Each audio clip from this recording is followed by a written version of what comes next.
The Heavenly Demon. Can't Live a Normal Life. By Sanchin. Chapter 348. Loss of Romance. Part 6. A day before Count Gomez prepared to leave for Hernard, the top-ranked knights, including Alvarez, had already received the notice to gather in the capital to prepare for war. Thus, by the time Count Gomez finished his preparations to march to Hernard, the ranked knights were already gathered in the capital. The top-ranked knights from 2nd to 9th were all gathered in one room. Alvarez expressed his frustration as he looked around the room, finding familiar faces. "I can't believe this is all we have now. Valhalla isn't the same as before." There were only 5 ranked knights gathered in the room. Aside from Balderas and Ares, who no longer served the emperor, there were 2 more vacancies. The seats used to belong to Barbosa and Rodriguez, the 6th and 7th ranked knight Roman Dmitri killed during the past incident. And with Morales, the 12th ranked knight, also gone, the imperial court had declared it wouldn't fill the vacancies until the right time. A total of 5 vacancies existed, with 5 dead and 2 betraying the imperial court. The imperial court believed it needed to overhaul the entire ranked system in Valhalla, and the emperor had declared he would conduct a ranked tournament later in the future to decide the new top-ranked knights regardless of how long it would take. The emperor was determined to re-establish a group of powerful knights who would loyally serve him. This is all because of Roman Dmitri. He's the one who killed Morales, Barbosa, and Rodriguez. Not only that, but I heard Ares left Valhalla to join him, and Duke Vieto stirred up a rebellion after joining hands with Dmitri. In other words, we could say it is because of Roman Dmitri that Balderas isn't here with us today, said Tron, the 5th ranked knight. It sure is interesting, Alvarez smiled.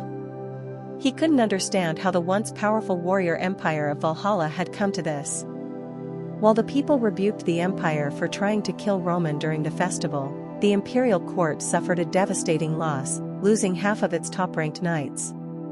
It was a catastrophe. Unlike before, when only the top-ranked knights of Kronos and Valhalla were ranked in the continent's knight ranking, Roman Dmitri had emerged out of the blue to join the most powerful knights and completely reshaped the dynamics of Salamander. Alvarez was hiding his rage underneath his smile. Valhalla is in a time of great upheaval. As long as we remain loyal to the emperor, he will provide, as always. Count Gomez will soon call for us.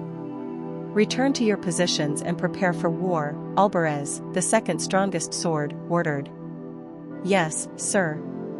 All right. The knights nodded at Alvarez's order. And as they turned around to leave, someone appeared before them to bring them to a halt.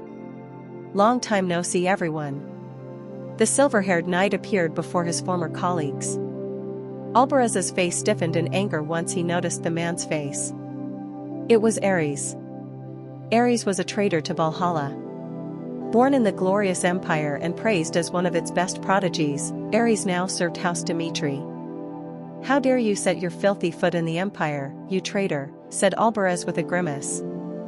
"What do you mean? I believe my name is still on the ranking list in Valhalla," Ares said with a smirk. He was right. Although Ares had left Valhalla for Dmitri, the imperial court hadn't crossed his name off the list, afraid it would hurt the emperor's authority and reputation.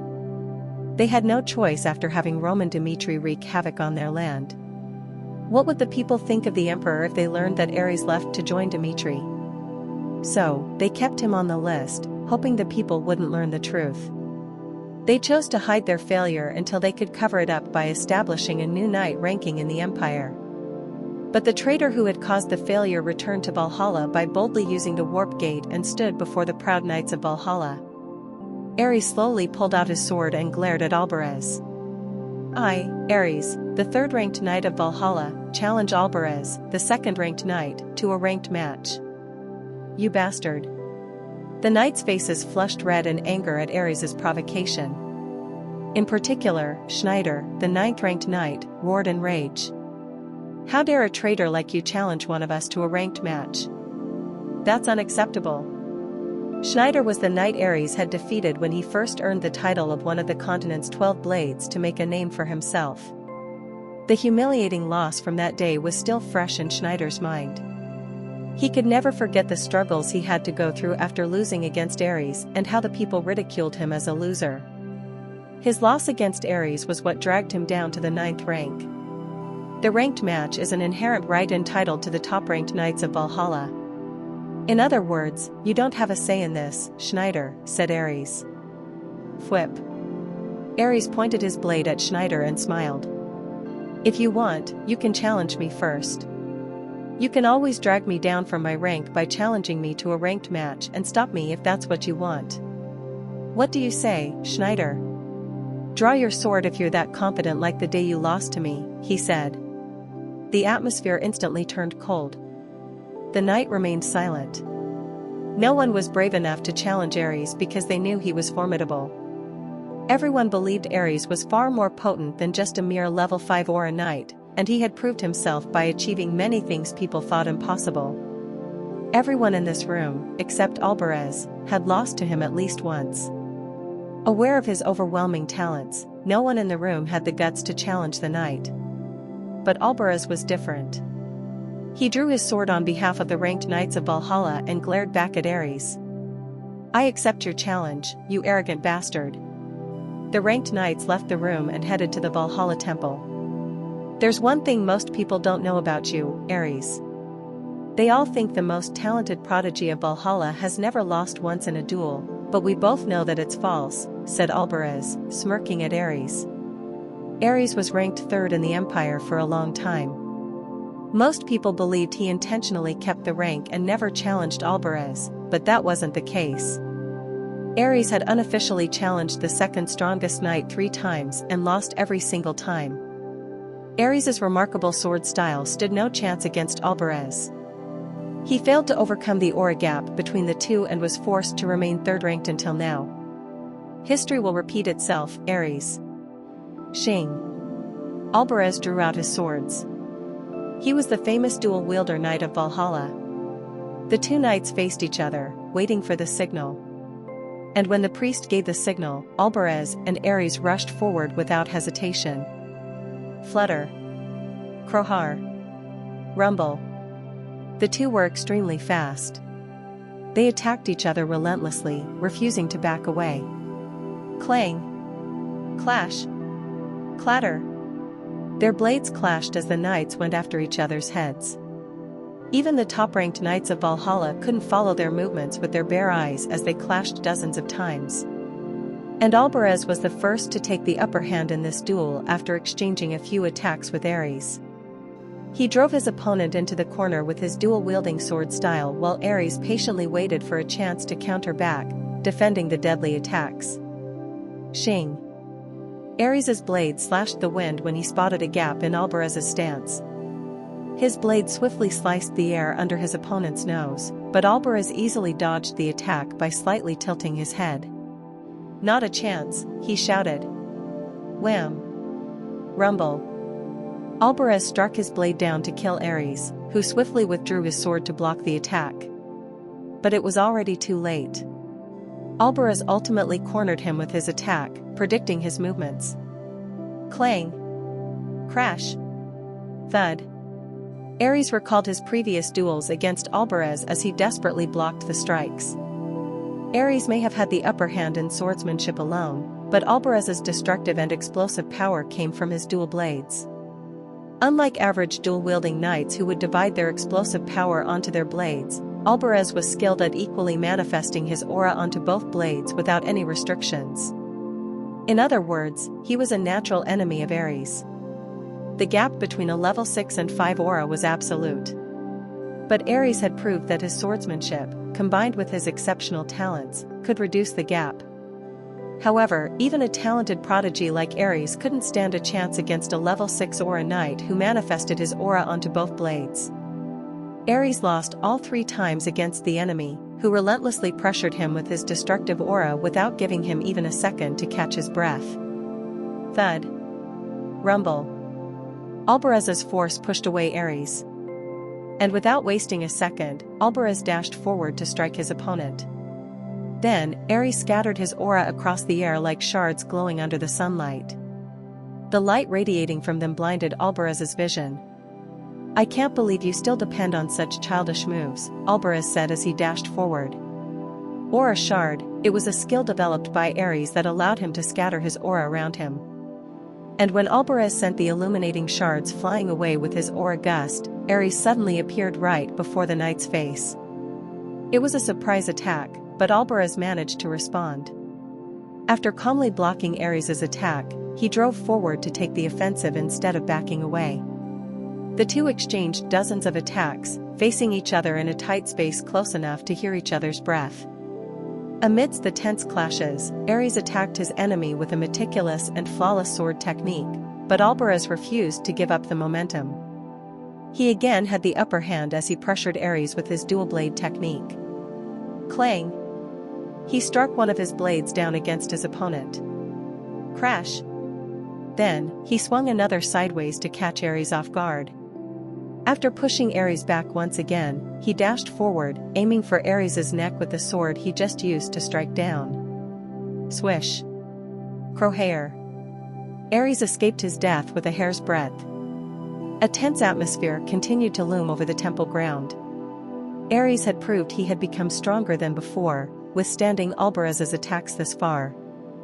However, Alvarez didn't doubt his victory. He fiercely rushed forward like a mad cow intending to murder Ares without failure. Clang! Clash! Clatter! But the more he pushed Ares into the corner, the more an ominous feeling began to wrap around his heart. The more he attacked the knight, the more it felt like his body was drowning deeper into a swamp. Something about this battle seemed utterly wrong. Ares lost against Alvarez all 3 times, failing to withstand the knight's formidable aura. He had no choice but to admit defeat, watching his aura grow weaker after constantly clashing against Alvarez's power. But today was different.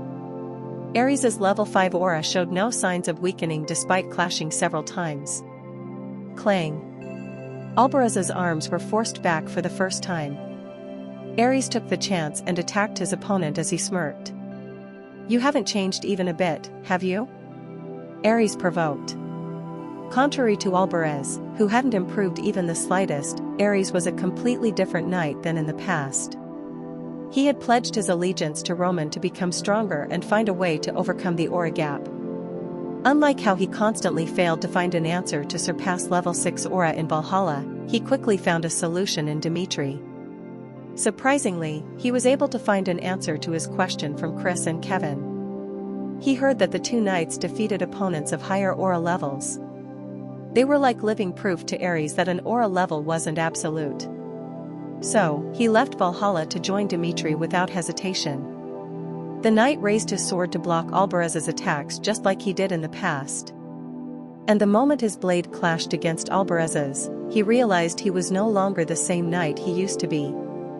It's doable, he smiled. Ares could sense his aura hold on even after clashing against Alvarez's level 6 aura. The Valhalla knight's menacing attacks could wither him no more. Swish! Clang! From then on, Ares gained the upper hand. He pressured his opponent as his swordsmanship shone through. The doubt blooming inside Alvarez's heart made him cringe while Ares manifested the sword style that made him the continent's 12 blades. His meticulous sword style drove his opponent into a corner, refusing even to give him a second to catch his breath. His blade immediately struck left if Alvarez raised his blade to block his right, then went after his legs, upper body, and head with a seamless series of attacks. Alvarez was barely keeping himself together against the storm of lethal aggression. Dash! Ares took a step forward closer toward his opponent's body. And when Ares exquisitely pushed his blade forward, Alvarez spotted a vulnerable point in Ares' body. I got you this time, Alvarez thought. Whoosh! Crowhair! He manifested his aura as he crossed his dual blades. And with an intense explosion, he struck down Ares' body. It was Alvarez's ultimate skill. No matter how strong Ares had become, it was impossible to defeat the second strongest blade of Valhalla. Alvarez had earned his title after competing against hundreds, no, thousands of opponents that came his way. The top-ranked knights of Valhalla were veterans full of experience. Thus, Albaraz intentionally waited for his opponent to lower his guard when he realized he had lost momentum. He exploded his aura to shred Ares in a single strike when he saw his chance. "You won't be able to block this," Albaraz whispered. He was confident Ares wouldn't be able to block the destructive explosion of his level 6 aura concentrated onto his blades. But to his dismay, Ares managed to dodge his attack. And when he noticed that Ares had avoided his flawless attack, Albaraz felt an agonizing pain slice through his right arm. Shing! Splurt! Albaraz's arm went flying away. He gritted his teeth and quickly swung his blade in his left hand to counter back. But this time, his left arm dropped to the ground. Ag! The knight squirmed in pain. He collapsed to the ground, losing his balance. As Albaraz gazed up in shock, Ares slowly approached him. "I was living a stagnant life before I decided to leave to join Dmitri, Albaraz," said Ares. It wasn't only Ares's aura that had improved. The sword technique he just used was an imitation of Chris's flashing light sword style. Before joining Dmitri, Ares never considered those weaker than him a threat, but his thoughts completely changed after fighting against Chris. Countless knights in Dmitri had the potential to surpass him. So, he learned that he not only had to strive to improve his power to catch up to those stronger than him but also had to keep a close eye on those weaker than him if he didn't want to lose his position. So, even after winning his duels, Ares constantly contemplated his victories and tried to observe if he could learn anything from the people he defeated. Pause. Ares stopped before Albaraz, lying on the ground. Then, he raised his blade to bring an end to this fight. "This is the true reason I decided to join Dmitri." Krohar. Rumble. Ares manifested his aura. Albaraz's eyes widened in shock as he watched Ares's aura whirl around his body. "And no way," he uttered. The aura emitted over Ares's body was undoubtedly level 6 aura. Shivers ran down Albaraz's back once he realized Ares had reached level 6. It turned out Ares had intentionally hidden his power to test Albaraz from the beginning. He had made a bold move of binding his own power in this decisive duel against the Imperial champion to prove that he was no longer the same knight he used to be when he lost 3 times. Albaraz finally believed Ares was undoubtedly the strongest prodigy of Valhalla. Splurt. Blood splattered across the temple floor. Albaraz passed out as he felt his body shred to pieces. Plop.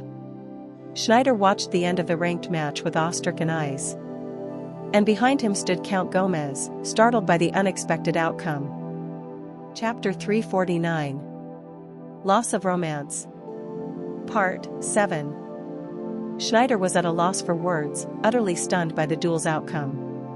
He gazed at Ares in disbelief after finding Albaraz lying dead on the ground with blood pouring out of his body.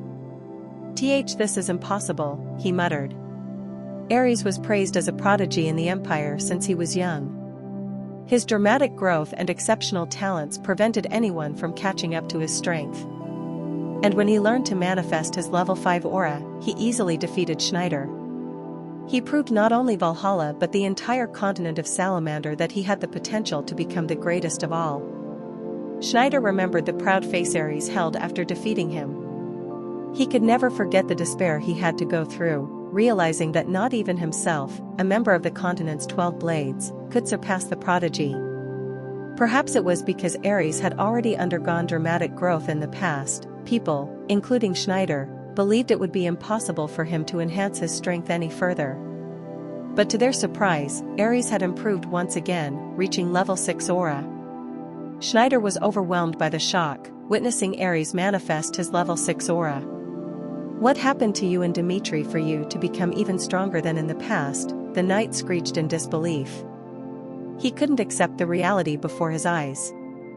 After all, the ranked knights of Valhalla ridiculed Ares for making a foolish decision when he left to join Dmitri.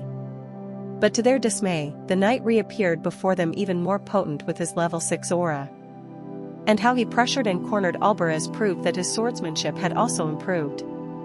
Given how subordinates of Roman Dmitri had significantly improved after choosing to serve him, it was certain that Ares had also undergone dramatic growth to soar higher into the skies. Other ranked knights in the temple were as stunned as Schneider. Count Gomez halted in shock after gazing at Alvarez's corpse and turning to Ares. How could this be? He, too, wanted to deny the bitter reality. An ominous feeling struck his heart when Ares's blade sliced through Alvarez's body. Roman Dimitri, is this how you plan on helping the rebellion? Duke Vieto's rebellion was reckless indeed. His forces were incomparable to the imperial army that outnumbered them more than tenfold, and they stood no chance against the most powerful knights of the empire. So, the rebellion needed Roman Dimitri's support to succeed. But it came with high risk. Count Gomez was aware that the rebellion would inevitably lose its cause if the people learned that it received Dimitri's help. The leaders of the imperial court believed this would be their chance to eradicate the rebels and unite the empire under their authority once again. However, they were wrong. Roman mobilized his troops to the northern borders of Valhalla to draw the emperor's attention and divide their forces into two. But that wasn't all. He sent Ares to wreak havoc within the empire by defeating Alvarez. It turned out Roman intended to kill two birds with one stone. He not only divided the imperial army into two by drawing their attention to the northern borders but also managed to cross out one of the enemy's strongest knights. Shivers ran down the count's back, belatedly realizing Roman's intent. We'll only drag ourselves to our demise if we respond to his moves by only taking logical measures. I need to take the risk and put a stop to Roman Dimitri's plan. Count Gomez glared fiercely at Ares. He noticed that there was one crucial flaw in Dimitri's plan. Roman Dimitri, you must think we will respect our Valhalla's warrior tradition, but you're wrong, the count thought. Arrest Ares at once, he cried. Huh, the knights replied. Did you not hear me? Stop looking at me and arrest that traitor at once. The ranked knights looked at each other, startled by the count's order. They didn't know what to do. No matter how corrupted Valhalla had become, it was considered profane to arrest a warrior who had just won his duel. Plus, Ares was no traitor since the empire had no right to punish him for leaving the empire. The only fault he had committed was killing a loyal knight of the emperor. The knights were hesitant to move. However, Count Gomez believed he had to get rid of Ares right now to bring a stop to Roman's plan. You fools! Let me make myself clear. If any of you refuses to comply with my order, I will remember your face and report it to the emperor so that you will face the appropriate punishment, the count yelled. He threatened the knights to comply. It had been long since the leader of the conservative faction had also lost his romance. He had also caved into reality, witnessing the emperor's madness ruin the world. Lord Roman was right. It appears like you are completely rotten to the core, Ares glared back at the count as if he had expected this all along. Valhalla has entirely abandoned its pride as a true warrior. So, even if you win in the ranked match, they will try to kill you instead of recognizing you as a champion.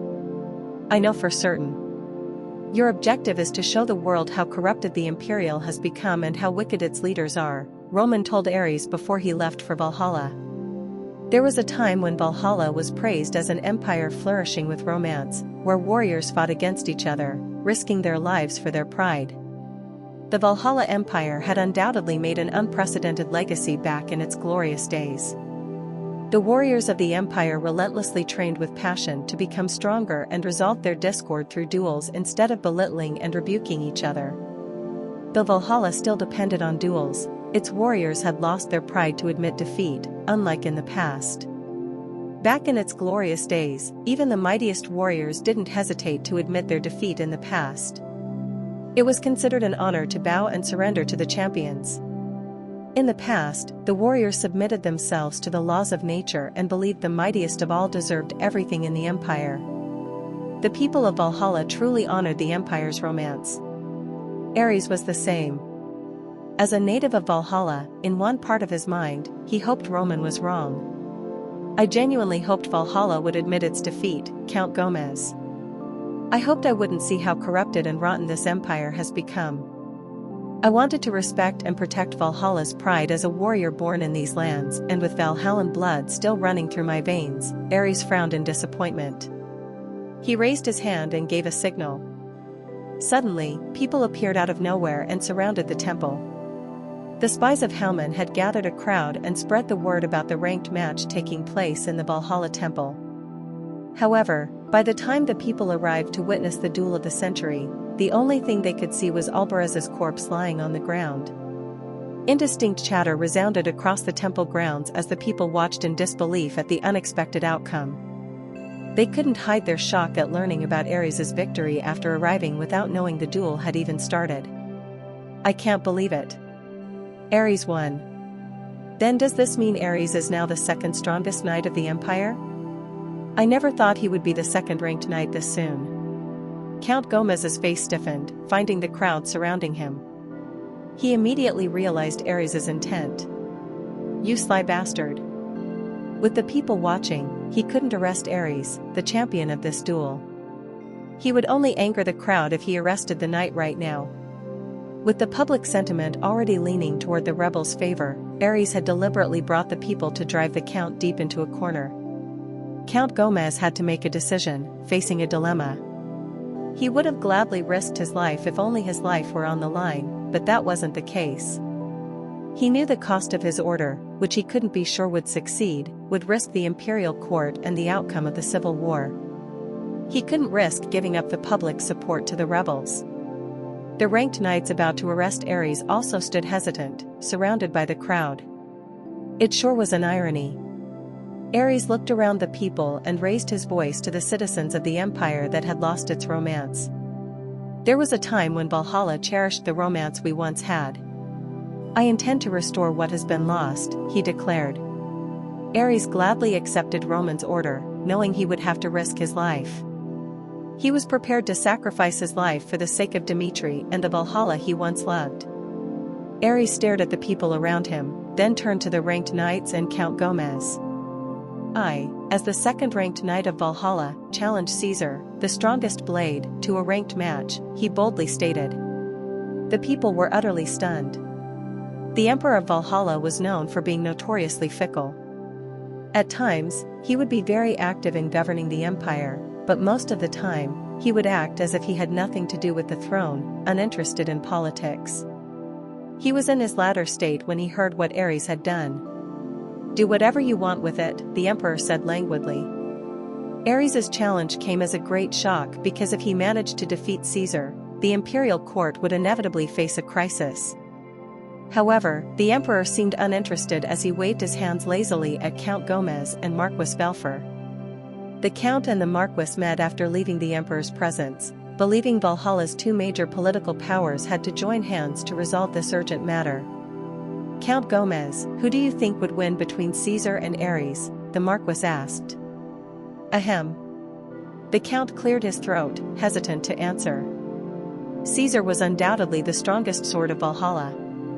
Not even Albaraz managed to surpass him despite challenging him several times. However, the count couldn't forget what Ares had shown during his last ranked match. The prodigy of Valhalla defeated Albaraz using only his level 5 aura. When Count Gomez witnessed Ares manifest his level 6 aura, he believed there was a chance Ares could become the strongest of Valhalla for a brief second. "I can't say for certain. I know that Caesar has the upper hand logically, but Ares proved that he has reached entirely new heights after joining Roman Dmitri. You would understand what I mean if you had seen what I saw, Marquis Belfer." The way Ares overwhelmed Albaraz proved that he is no longer just the strongest prodigy of Valhalla, the count explained. "How interesting. So, we can't be certain Caesar will win," the marquis muttered.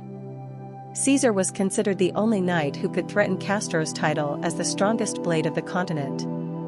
Though he had recently refrained from participating in duels, both aristocrats knew how strong the knight was. It was true the people doubted Caesar would surpass Castro, the invincible knight, but the fact that he was the strongest sword of Valhalla remained unchanged. "We have no right to cancel the ranked match, especially after Ares declared it in front of the crowd. Roman Dimitri's intention is clear. He's planning to divide our imperial army by drawing our attention to the northern borders and weaken the imperial court by killing Albaraz and Caesar. That is why we must trust ourselves and push forward," said the marquis. "Does that mean you will let Ares fight Caesar?" "That's right." Marquis Belfer precisely read Roman's intentions, trying to draw the imperial court's attention away from the rebels by provoking him and the imperial court. This is as far as Roman Dmitry can go with Kronos Empire's threat still looming in its front yard. Trust in Caesar and our soldiers stationed on the northern borders. The warriors of Valhalla are strong, and I'm confident Roman Dmitry won't be able to trounce us. This is our chance. Mobilize our troops and seize Hernard as quickly as possible, the Marquis ordered. Yes, sir, the Count bowed his head. As Marquis Belfer said, time was on Valhalla's side. However, the Marquis received shocking news before Count Gomez could even finish his preparations. My lord, Roman Dmitry has launched an attack on the northern borders. No one in the imperial court anticipated Dmitry to strike so quickly. It was an audacious attack beyond expectation. Roman quietly gazed upon the walls of Valhalla as he received Chris's report. About 100,000 imperial soldiers are stationed along the defense outposts on the front line. It appears the imperial court judged the eradication of Duke Vieto and his rebellion far more important than defending the northern borders, my lord. It's as expected, Roman replied. With enemies present in and outside of the empire, it was expected of the imperial court first to strike Duke Vieto and his 200,000 troops rather than to defend the northern borders from Roman Dmitry's invasion. After all, the imperial court couldn't be certain whether Dmitry would attack or not. They couldn't waste their time waiting for an uncertain future. So, they moved based on rational decisions. Roman also knew Valhalla would undoubtedly accept Ares' challenge to fight against Caesar with the crowd standing as witnesses. Valhalla is different from Kronos. Public sentiment still plays a significant role in the empire, thus, the imperial court won't be able to ignore the people easily. The imperial court knew it would face a crisis if the entire empire were to riot against the throne. It would become impossible to stop the 200,000 rebels supported by the angry public from overthrowing the emperor. So, it refrained from ticking the public off because it knew the people were steadily losing their patience at the imperial court's corruption. Knowing this, Roman drew a big picture in his mind. The imperial court still has the upper hand in this war. The corrupted leaders will try to capture Hernard using the warp gate in less than a week. Ultimately, the rebels hold the power to overthrow the emperor in Valhalla. I need to pressure the imperial throne as quickly as possible so that the rebels can achieve a meaningful outcome. Roman believed the imperial court didn't send additional reinforcements to the northern borders based on the intelligence they received. As he predicted, the imperial court chose not to send additional forces to the north, learning that only about 100,000 soldiers of Dmitry and Hector were standing outside its borders. Those attacking a fortress typically required at least double the force to capture the walls. As of now, there were about 100,000 imperial soldiers stationed in the northern defense outpost, heavily reinforced with magic shields. The imperial court believed they were more than enough to hold out at least a week for the imperial army to wipe out the rebellion. And Roman intended to use that confidence against them. After his war against Kronos, he had prepared to wage war against Valhalla by investing both time and money to develop a new method to manifest magic using the upper core of the body. Felix, said Roman. Yes, my lord. How long do you think it'll take you to destroy Valhalla's walls? It was an absurd question. Instead of inquiring Felix whether he could succeed, Roman asked how long it would take. An hour will do, Felix replied with confidence. While Ares went to challenge Caesar, Roman Dmitry and his army invaded the northern borders of Valhalla. Chapter 350. Loss of Romance. Part 8. Flutter. The flag of Valhalla fluttered in the wind. Marquis Killian, in command of the front line on the northern borders, gazed into the horizon with sharp eyes, standing on the walls. Any updates on the enemies? He asked his aide. It's as reported earlier.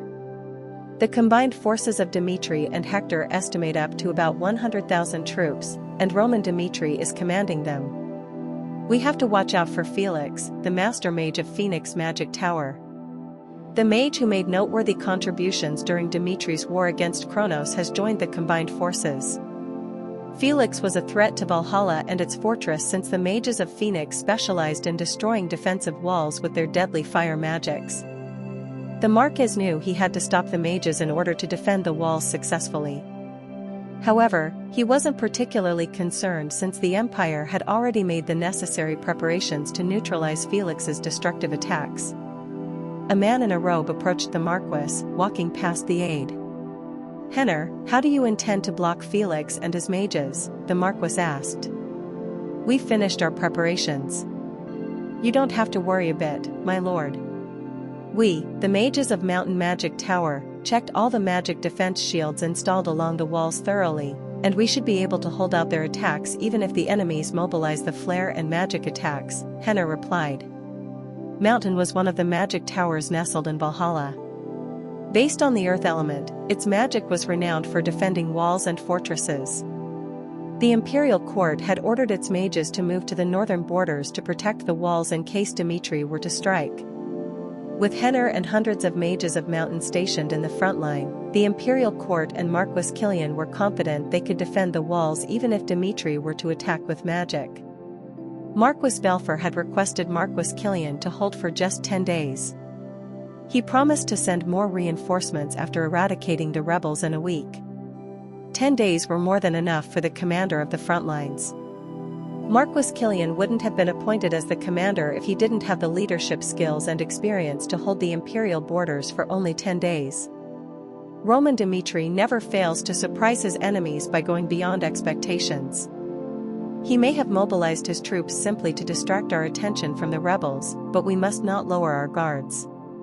He may launch an attack any second. Marquess Belfer may have told us to hold the walls for 10 days, but expect yourselves to defend the borders for at least a month. The battlefield is full of unexpected variables, and we must not neglect the possibility of the imperial court using more time to take out the rebels, Marquess Killian advised his men. "Yes, my lord." The soldiers of Valhalla anxiously hold their guards, standing upon the walls. The world had changed.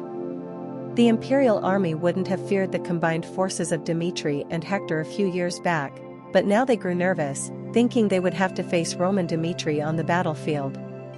Not even Valhalla could look down on Dmitri after witnessing all the things Roman Dmitri had accomplished so far. There was no room for complacency.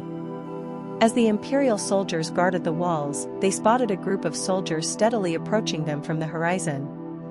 A familiar machine appeared through the enemies. Creak. They brought flares. They also have mages in the front. It was as expected.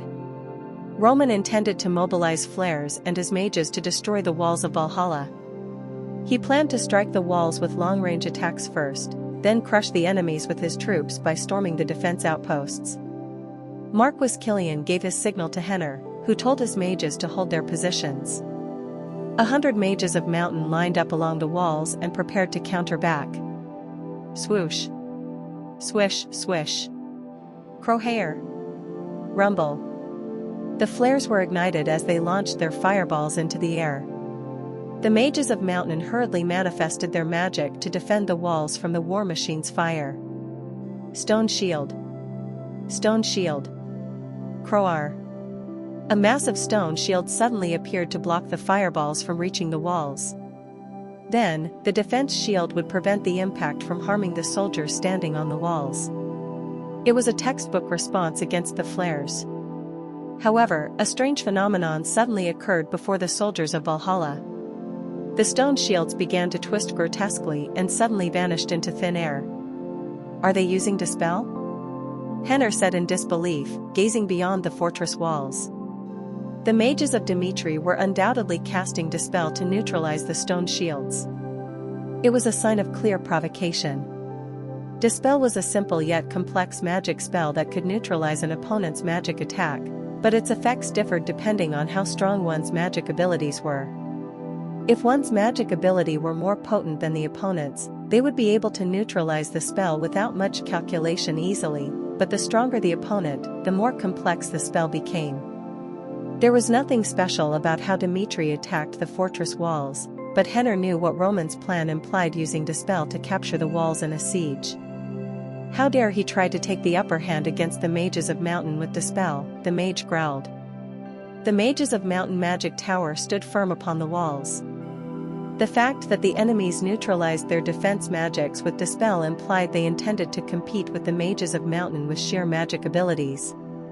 The battle had become a matter of pride, and Henner had no intention of letting the mages of Phoenix humiliate him. After all, he believed the mages of Mountain were far superior to Phoenix. Their provocation was unacceptable.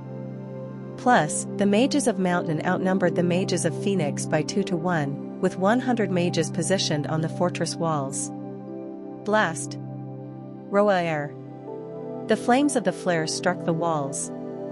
With Dispel only neutralizing the stone shields, the magic shields protected the walls from destruction. The blue energy defending the fortress blocked the flames from reaching inside. The shields remained sturdy.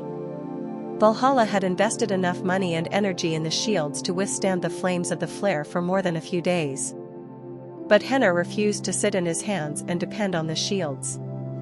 His pride wouldn't let him. Prepare to counter back. We will also use Dispel to neutralize the enemy's spells and prove how powerful the magic tower of Mountain is. Henner raised his voice. It was a head-on battle from this point onward.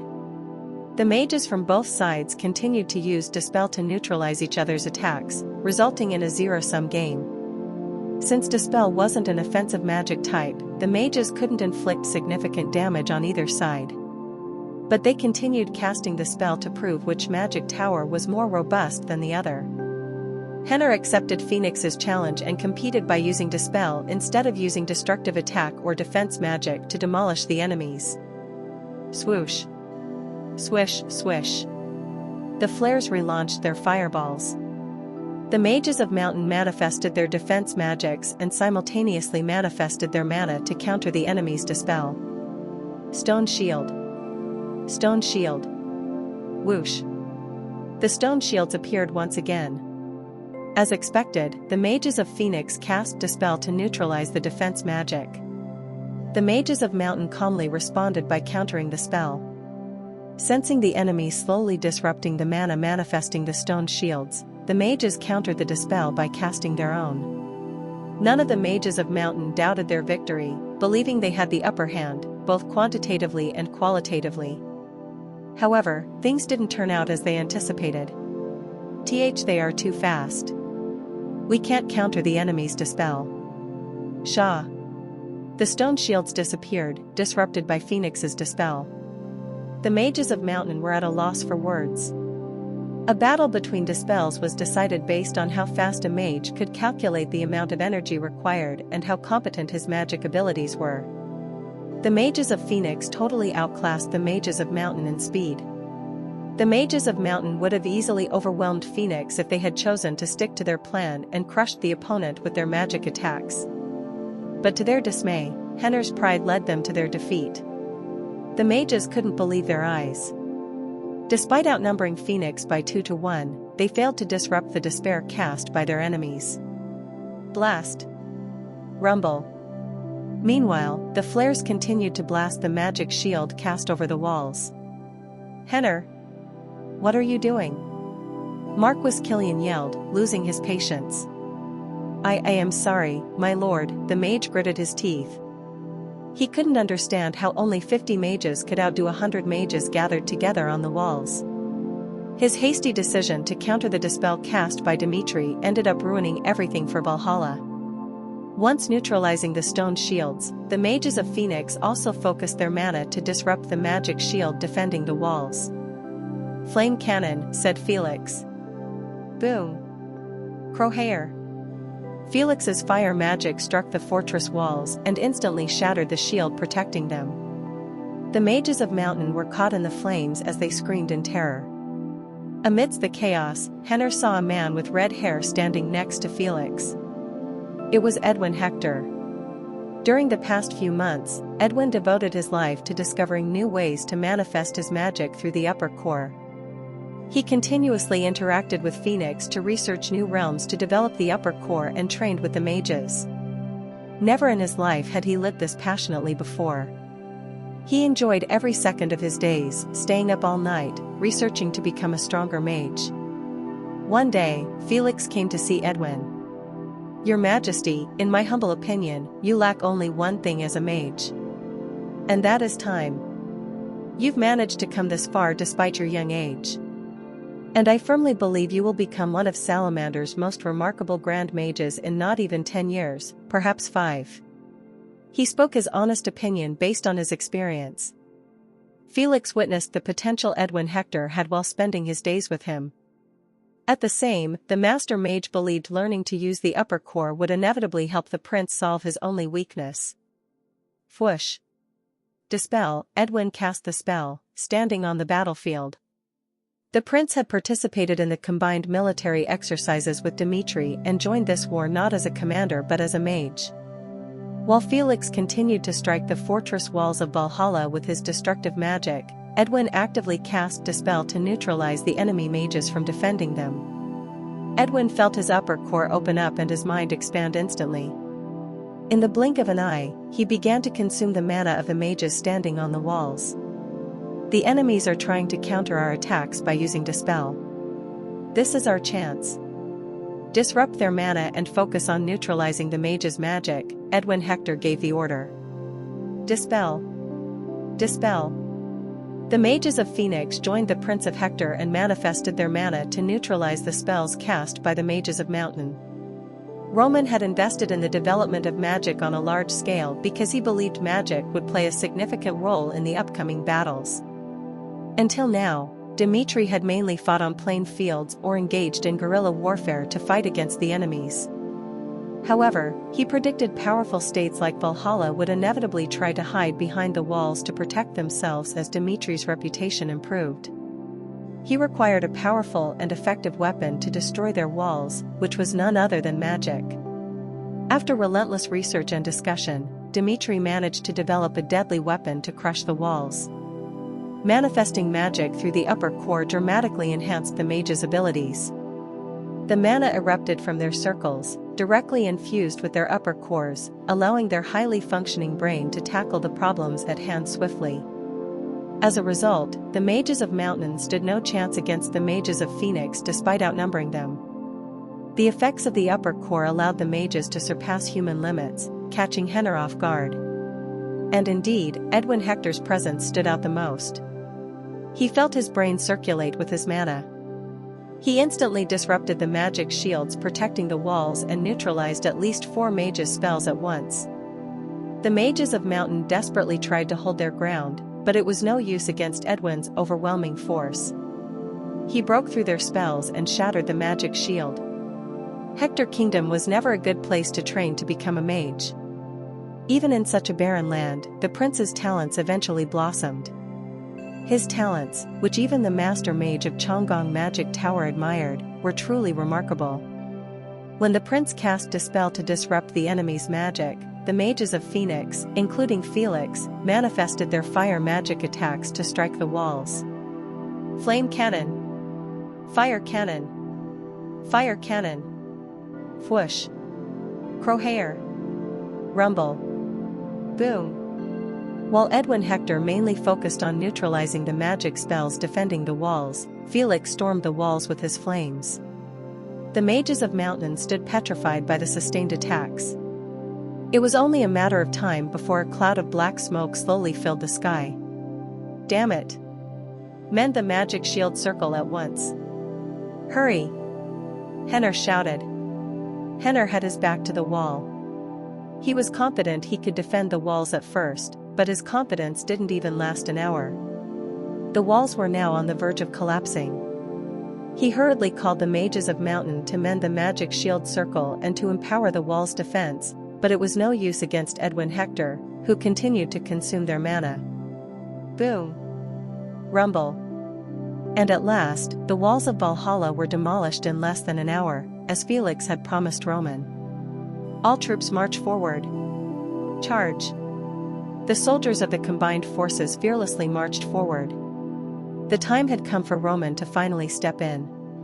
Meanwhile, Count Gomez hurriedly walked down the hallway, feeling anxious after receiving the report that the northern borders were under attack. Roman Dmitri is far more audacious than I expected. But with the mages of Mountain and 100,000 imperial soldiers defending the fortress, they should be able to hold their ground for at least 2 weeks. I need to focus on the ranked match between Ares and Caesar right now. Things will get complicated if Ares wins the duel. Now wasn't the time for him to be concerned about the northern borders. He believed in the mages and Marquis Killian, who was in charge. The Count was confident Valhalla wouldn't fall so easily. Pause. He paused once he arrived at the Valhalla temple where Ares awaited Caesar. After declaring to face Caesar, the knight waited in the temple, surrounded by the crowd. Indistinct chatter.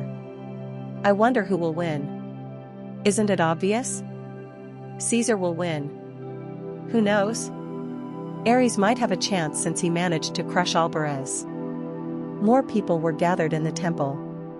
At first, it was only the people brought by the spies of Haman, but as time passed, more and more people came to the temple after hearing the news about the ranked match between Ares and Caesar.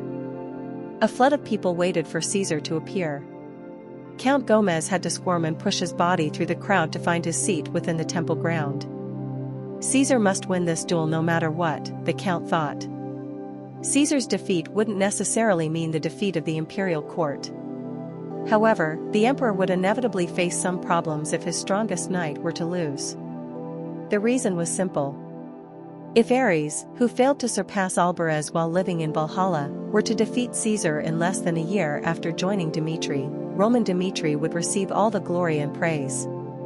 The people of Valhalla wouldn't only praise Ares for his achievement but would also end up praising Roman Dmitri for helping the knight reach new heights. As a matter of fact, all of this was true.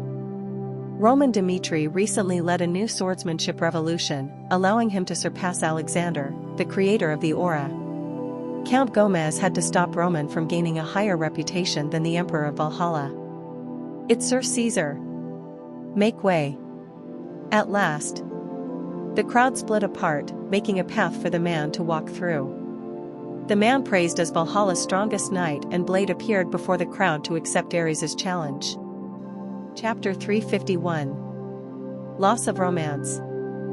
Part 9. 1 step. 2 steps.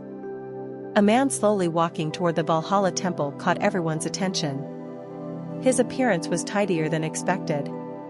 Unlike the barbaric-looking warriors of Valhalla, his clean, well-kept appearance resembled that of an aged nobleman. However, the claymore loosely strapped across his shoulder by a leather cord clearly signaled his identity. Even at a glance, the massive, rough sword looked impossible for ordinary people to handle. Then, he stopped. Standing across from Ares, Caesar smiled. At first, I thought I had misheard. The student I once taught dared to challenge me? Ares and Caesar were no strangers. 10 years ago, Ares had the opportunity to receive instruction from Caesar, known as the greatest swordsman of Valhalla. It wasn't a traditional mentor-disciple relationship, as it lasted only a few days, but Ares had genuinely acknowledged Caesar and listened to his teachings. That meant there was a significant gap between them. No matter how famous Ares was, Caesar remained an untouchable presence. Both then and now, that fact has not changed. It's truly a pity. If you had become my student that day 10 years ago, I could have passed everything on to you, and you could have built a better future. Ares, you fool. Some people compare me to Alvarez, but those are the foolish judgments of those who have never experienced the heavens. Caesar loosened the strap on his leather cord. He lifted the claymore with one hand when most men would need both to wield it. Surely, you must know this. And yet, you let the thrill of defeating Alvarez cloud your judgment. To think you would challenge me. Bow down now and beg for mercy. Swear to live for the glory of Emperor Valhalla. If you do, I may spare your life once, for the sake of Valhalla's future. From the moment Caesar held his weapon, the tension mounted. But Ares grinned and said, "Yes, 10 years ago, I learned from you. I've always lived that way. As a swordsman and a warrior, I took instruction wherever I could improve. But every time, one thought crossed my mind." He raised his sword. It was clear he had no intention of backing down. When I felt I could surpass my opponent, whether it took a few hours or days, I moved on without hesitation. You were no different. People call you the best swordsman of Valhalla, but the time I had something to learn from you lasted only a few days. And the funniest part? His grin widened. Ares recalled the past week. It was a powerful memory for him. I've settled in Dimitri after leaving Valhalla. Months have passed, and yet I still haven't left Dimitri. Upon returning from Arcadia, Ares met Sanchez. A week passed. There wasn't much time to prepare for Valhalla's rebellion, and the mission Ares took on was too difficult to accomplish in just a week. He had to defeat two giants, Albaraz and Caesar. Ares planned to complete the task on his own, but Roman Dimitri called him to the training grounds before sunset. What caught Ares' attention was the weapon Roman Dimitri held. It wasn't his usual sword, but a pair of ordinary-looking twin blades. Instinctively, Ares knew. The weapon reminded him of Albaraz. Roman Dimitri spoke. "Raise your sword. From now on, I will be your opponent." Ares' mission was dangerous. Even though he was using his rank in Valhalla for his plan, overwhelming strength was necessary to achieve his goal and survive. This training session was meant to equip him for that. Roman Dimitri wasn't merely pushing him into danger, he was laying the groundwork for Ares to perfectly execute his plan. Ares' heart raced. This was the moment he had been hoping for. He wanted to measure his own strength against Roman Dimitri's full power. And the results were: thud. Crash. Rolling the ground all bruised and tattered. Though people hailed him as a genius swordsman, Ares could not gain the upper hand even once. His awe turned to disbelief. Having fought hundreds of duels to reach Valhalla's ranks, Ares thought he had plenty of battle experience, but every time he crossed swords with Roman Dimitri, he found himself staring at the blue sky from the ground. It was shocking. Roman Dimitri wielded twin swords to their utmost limit. He repeatedly brought Ares to his knees with overwhelming power, making it impossible for Ares to find a way to win. "I simply cannot win." All he could do was laugh. 10 years ago, he had learned from Caesar. Though he had been far weaker back then, after only a few days of instruction, Ares left Caesar's side. Caesar was perplexed and tried to stop him. He insisted that Ares could have secured a bright future if he had remained his student. But Ares left. His reasoning was simple. He couldn't beat Caesar back then because he hadn't lived as long as Caesar. Caesar wasn't weak, he crushed Ares every time with his overwhelming presence, but Ares believed he would one day surpass him. It might take 10 or even 20 years, but that belief had been enough. Caesar wasn't an opponent beyond his reach. But Roman Dimitri was different. Unlike Caesar, Roman felt like an unscalable wall. For the first time, Ares realized he would have to spend many years in Dimitri if he wanted to grow stronger. "Albaraz no longer poses a threat to you." Roman Dimitri sheathed his sword and picked up a claymore. Already exhausted, Ares chuckled at Roman Dimitri's next words. "From now on, I'll raise the difficulty and fight you using Caesar's techniques." That day, Ares experienced a world beyond the heavens. There was no more talking. Ares' words, belittling Caesar, had stirred a hint of anger in Caesar's previously calm expression. Rather than words, Ares just needed to prove his strength. The priest of Valhalla, who had been watching anxiously, finally signaled the start of the duel that everyone had been waiting for. Boom! Caesar made the first move, charging forward with an explosive burst of aura. As Caesar rushed at him, Ares thought of his fight with Roman Dimitri. Caesar used to be known as a barbarian warrior. He overwhelms his opponents, not allowing them a moment to breathe, crushing them with sheer power. To defeat such an opponent is simple. Within the onslaught of attacks, show your true strength with one decisive blow. Their weapons clashed with a thunderous impact. Ares blocked the attack, but Caesar didn't stop. He kept pressing forward relentlessly. The deafening explosion echoed through the stadium and the world seemed to flicker.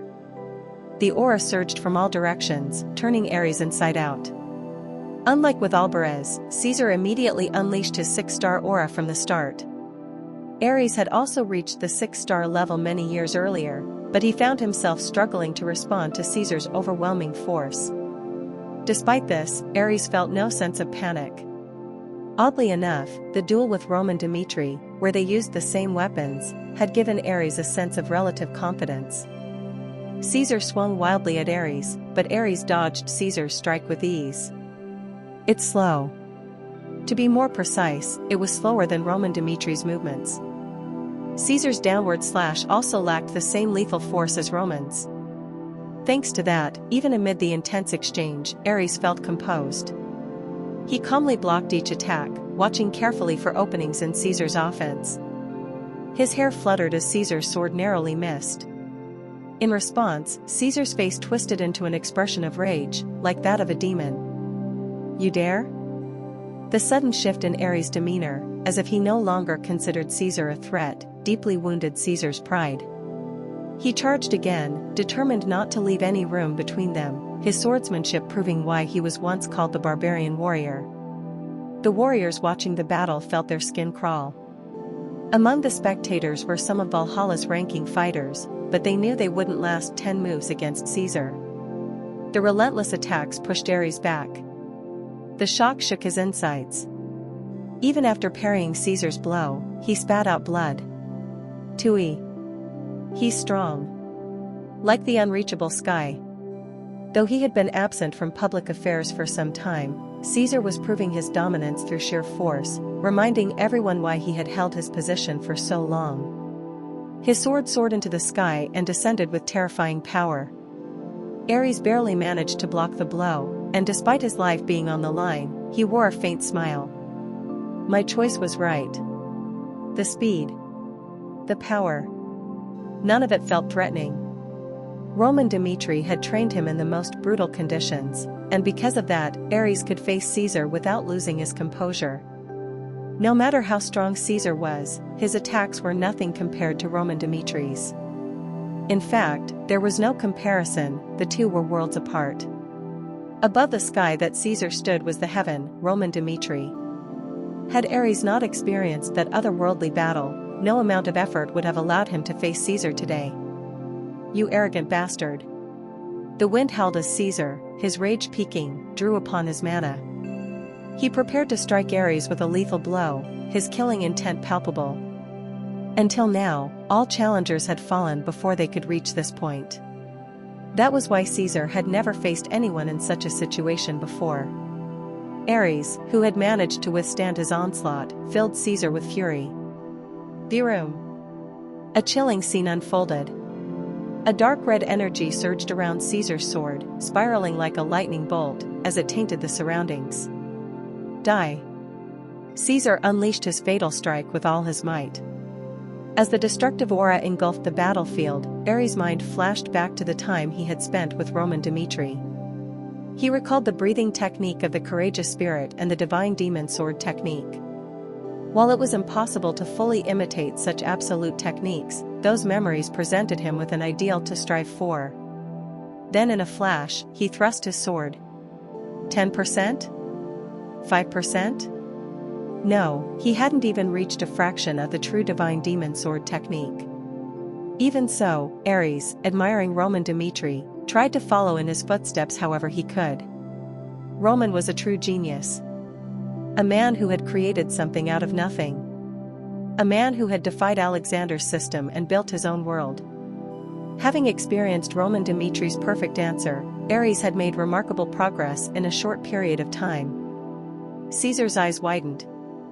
Ares' attack and aura split his own. Before his attack could even reach his opponent, Ares' sword had already thrust forward, cutting through the space between them. And that slice was Caesar's final memory. With a thud, Caesar's head rolled across the ground. The crowd was speechless. As the shocking sight sank in, a priest of Valhalla, his voice trembling, finally spoke. Ares has defeated Caesar and has now ascended to the top rank of Valhalla. It was an unbelievable scene. Ares, barely standing with the support of his sword, panted heavily. He had reached his limit. If Caesar had pressed him even a little more, it would have been Ares' head rolling on the ground instead. Suppressing the nausea rising within him, he forced himself to stand. His legs wobbled, but Ares ignored the shocked stares of the onlookers and raised his voice. "I hereby renounce my status as the champion of Valhalla." "What?" The crowd was confused. Ares had just claimed the most prestigious position in Valhalla's ranking system, and now he was walking away from it. It made no sense. As the people who had gathered in the Valhalla temple stared at him, waiting for an explanation, Ares shared his thoughts. 10 years ago, Caesar was the strongest swordsman I had ever encountered. But now, after 10 years, Caesar has not changed. Why is that? Why didn't he seek to improve? It's simple. Caesar became consumed by power. In a country that has lost its sense of romance, politics mattered more than strength. Caesar, who clung to the powerful, no longer needed to improve because he had no real opponents. The last real challenge he faced was Alvarez, and that was 10 years ago. Valhalla has stagnated, and Caesar, a warrior who lost his sense of danger, has fallen behind. The meaning of Valhalla's ranking system had faded. In Kronos, the rankings shifted dramatically every year, but in Valhalla, the top ranks remained unchanged. It was disheartening. Truly hopeless. If Caesar continued to strive for progress like he once did, Ares would never have been able to defeat him today. Criticize me if you must. Call me a traitor. But I was born a warrior, and I will die a warrior. Dimitri is a place that allows me to live that way. It's in Dimitri that I truly feel alive. He lowered his sword and delivered his final words. Remember this. We were born with the blood of warriors. With that, Ares turned and walked away. His legs unsteady, he staggered, but no one dared to stand in his way. He was a traitor who had forsaken his country. But no one had the will or desire to stop him. Then, amidst the silence, Count Gomez, who had been watching in stunned disbelief, received a message through his magic communicator. The west gate has been breached. We need reinforcements immediately. If we don't act, we won't be able to hold out for even a day, let alone 10 days. Upon receiving the unexpected report, Count Gomez felt his head spin. Chapter 352. Loss of Romance. Part 10. Count Gomez left his seat.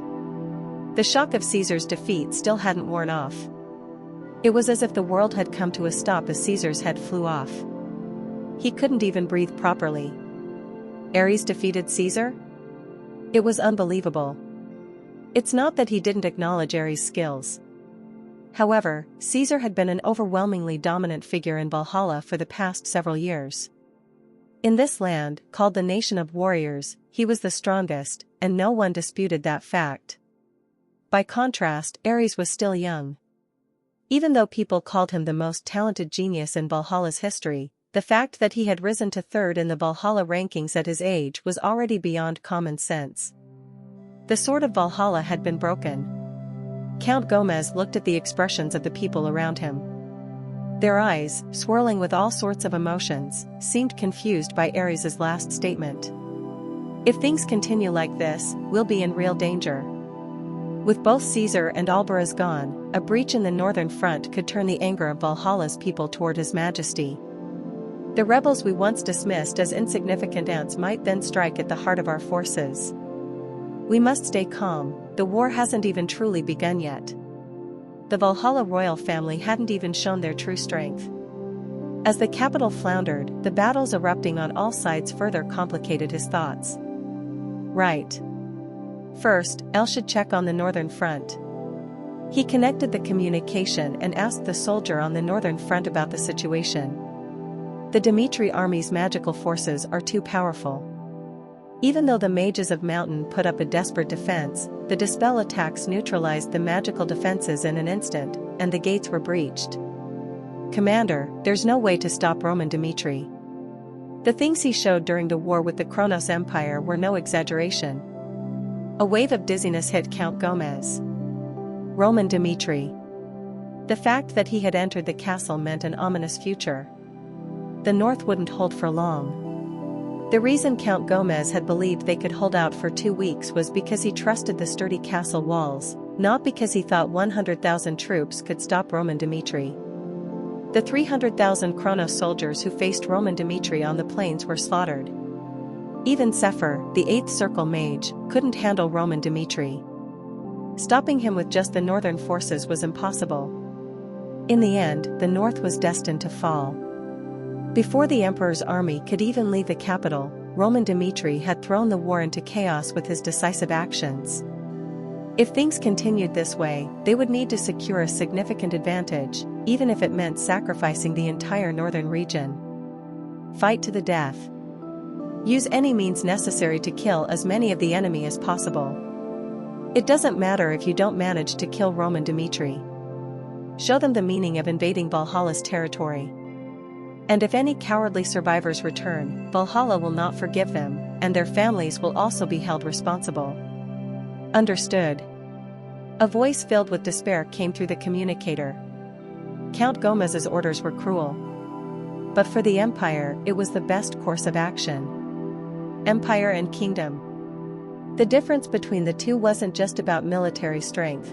One of the Empire's key advantages lay in its sheer population size. 100,000 troops from an empire and 100,000 from a kingdom were not the same. For Dmitry and Hector, mustering that many soldiers required a massive effort, but for Valhalla, losing that number was barely a scratch. That's why he ordered them to fight to the death. If the fall of the north was inevitable, it was better to chip away at the enemy's forces than to worry about saving the lives of deserters. Count Gomez hurried his steps. It was uncertain how long the north could hold. The only certainty was that before the north fully collapsed, they needed to decide how to respond. Whether to deal with the rebels or respond to the Dmitry army. They couldn't afford to do nothing. In front of the Valhalla temple, the people who had just witnessed the duel blankly stared at the spot where Count Gomez had left. When did Valhalla become like this? Ares' statement pained them all.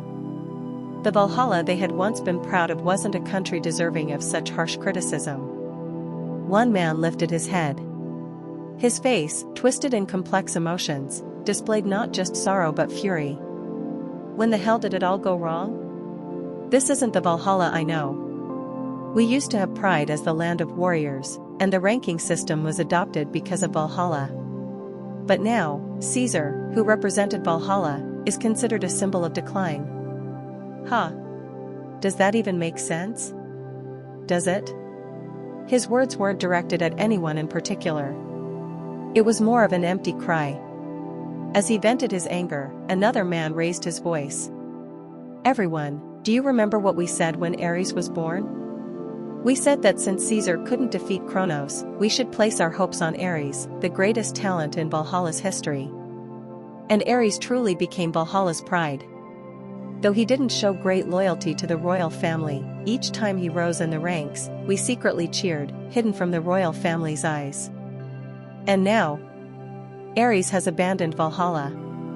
By defeating Caesar and leaving behind the walls of a decaying Valhalla, he proved that his decision was the right one. Ares' victory wasn't simple. He exposed the harsh reality of Valhalla right before their eyes. The expectations they had placed on Ares had been so high that the shock of his departure was immense. People were in an uproar. Emotions spread like wildfire. What began with shock and denial turned into anger towards the royal family. Remember the Valhalla festival? Roman Dmitry attended the invitation, even knowing there was an assassination plot against him. He stood proudly on stage and faced Barbossa as a warrior, bringing him down. Who truly embodies the spirit of Valhalla? The ones who can't even wield a proper sword, yet call themselves leaders, walking arrogantly around Valhalla? Is that the Valhalla we envisioned? Valhalla's power doesn't lie in political schemes and backroom deals. At the very least. The man clenched his fists, his voice swelling with intensity as he reached the truth they had all been avoiding. A useless 14th son, who couldn't do anything, should never have been allowed to take the throne just because he had the backing of powerful figures. That's where it all went wrong. From that moment, Valhalla began to stray from its path. We must rise up. Now that Duke Vieto has raised his voice, now is the time to be ready to die for this. His words touched upon a forbidden subject. It was a truth they all knew, but no one dared to speak. Valhalla's emperors had always been remarkable swordsmen. The throne had been passed down not through bloodline alone, but through warriors who proved their worth. That was the pride of Valhalla. And that's why they were ashamed. While the Emperor of Kronos was a mighty Aura swordsman, the Emperor of Valhalla, the so-called Land of Warriors, was a frail figure who looked like he could be blown away by the slightest breeze. It had all gone wrong from that point onward. The moment Valhalla put someone unworthy on the throne, things began to fall apart. That's right. Let's join forces. Let's risk our lives for the real Valhalla. The crowd erupted. Their anger had been ignited by Ares' words. His declaration had set the hearts of the people ablaze. The situation was rapidly escalating. Marquis Belfer and Count Gomez hadn't been separated long before they once again found themselves huddling together, deep in thought. What should we do now? The collapse of the northern front was only a matter of time. And now, even Caesar had fallen. When Gomez posed his question, Belfer responded calmly. Roman Dmitri. He's truly a formidable opponent. Ever since he survived leaving Valhalla's territory, I knew he would eventually stand in our way. Count Gomez, from this point on, it's an all-out battle. In this situation where neither side can afford to retreat, the first to back down will face destruction. Are you suggesting we abandon the north? Not entirely. You're half right. We'll abandon the north, but we'll make sure the enemy cannot advance any further. In the end, the essence of this conflict was a civil war. Unless they crushed the Hernard Rebellion, the flames of war would never be extinguished. Roman Dimitri's strategy is clear. By using Ares to deal with Valhalla's top-ranked warriors and attacking the northern front himself, he's preventing us from focusing on the rebels. That's Dimitri's limit. Looking at the current situation in Valhalla, it may seem like they're on the verge of toppling the empire, but if you dig a little deeper, you'll realize it's not quite that simple. Belfer, representing the new generation of leadership, wasn't one to rely solely on strength. He understood how to read and control situations. The Dmitri-Hector alliance has only 100,000 troops. Do you think they could really destroy Valhalla with that force alone? Absolutely not. The battles happening in the north are merely for show. They have no intention of advancing beyond the northern front. They're trying to provoke us with extreme tactics and divert our attention. I acknowledge Roman Dimitri's abilities, but we can't let ourselves get so caught up in the north that we forget about the more critical issue of the Hernard rebels. Gomez's brow furrowed. But what if they advance past the north? What's your plan then? At that point, we'll leverage the power dynamics of the continent. We'll leave some forces in the north as a precaution, but for now, you must crush the Hernard Rebellion. Don't worry about Roman Dmitri. I've already made contact with Kronos. While they won't go to war with us due to the ongoing truce, they've agreed to deploy troops to the border under the guise of training exercises. Belfer laughed. There was no trust between Kronos and Dmitri. Even if the movements of the Kronos army were a pretense, they would still serve as a significant threat.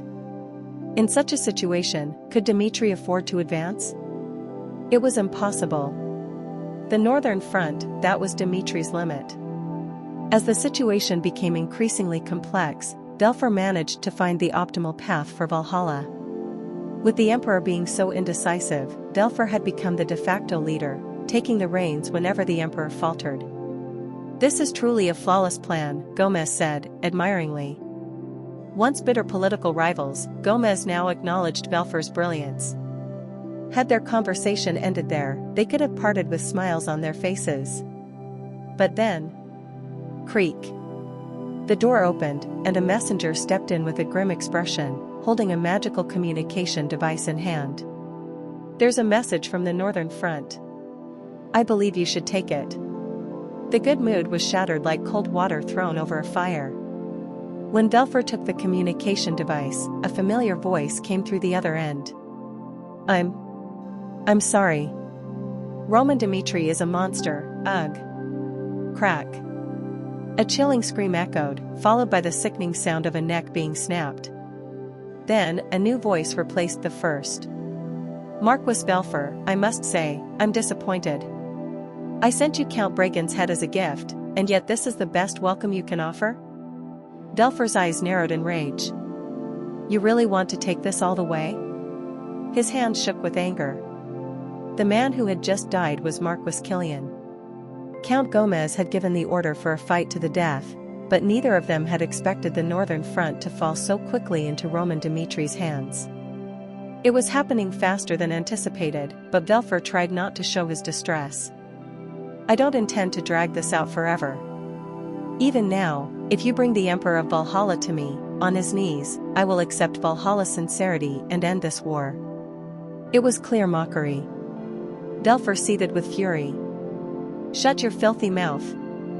Let's see this through to the end. Right now, the Kronos Empire's forces are gathering at the Cairo border. Do you know what that means? The moment you recklessly send your troops further, you'll face severe consequences. Whatever plans you have, I'm going to wipe out the Hernard rebels, and once I'm finished with them, I'll carve today's humiliation into my bones and erase Dimitri from the continent. He was shouting so loud, veins were bulging in his neck. There was no turning back now. The relationship between Dimitri and Valhalla had reached the point of no return. Roman Dimitri, you've made a grave mistake. We only sought to avoid unnecessary sacrifice by making peace with Dimitri, but if this is how you want it, then we'll go to the end. Soon, you'll pay the price for standing against both Kronos and Valhalla on the Salamander continent. Belfer made a threat.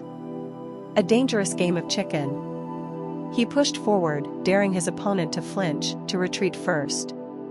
But then, I've heard Valhalla's position clearly. Now, allow me to share my thoughts. Roman Dimitri's voice was calm, unaffected by Belfer's threats. The mention of Kronos and even Belfer's attempts at intimidation had no impact on him. I will continue pushing forward until this war is over. My goal is to make Valhalla apologize for what happened that day. So go ahead, maintain your stance until the end. That arrogant assumption that things will somehow work themselves out. Eventually. He chuckled softly. You'll meet me face to face.